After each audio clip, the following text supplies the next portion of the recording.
হাত না তুলেও দোয়া করা যায়, হাত তুলেও করা যায়, কিন্তু বিষ্ণু বলেন হাত তুলে চাও, কারণ ইন্নাল্লাহা হাইয়ুন কারীম, আল্লাহ বড় লাজুক এবং লজ্জাশীল। বান্দা যখন হাত তুলে ভিক্ষুকের মতো কিছু চায়, ওই হাত খালি হাতে ফিরিয়ে দিতে আল্লাহ লজ্জা লাগে।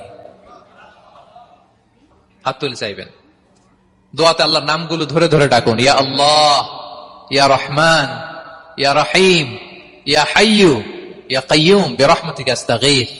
আল্লাহ নাম ধরে ধরে চান, ওই দোয়া আল্লাহ কবুল করবেন। বিশ্বনবীর উপর দুরূদ পড়েন, যে বিশ্বনবীর উপর দুরূদ পড়ে না, ওই দোয়া আল্লাহর কাছে কবুল হয় না, এটা আকাশে পেন্ডিং থাকে।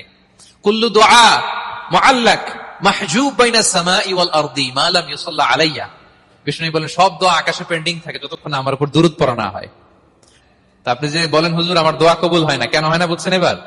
হ্যাঁ, নবীর উপর দুরূদ পড়েন নাই তো। আল্লাহুম্মা সাল্লি ওয়া সাল্লিম ওয়া বারিক আলাইহি, শুরু করবেন বিষ্ণু নবীর উপর দুরূদ দিয়ে, মাঝেও পড়বেন, শেষেও পড়বেন, আগেও পড়বেন, পরেও পড়বেন। আপনার দোয়া কবুল করবে কে?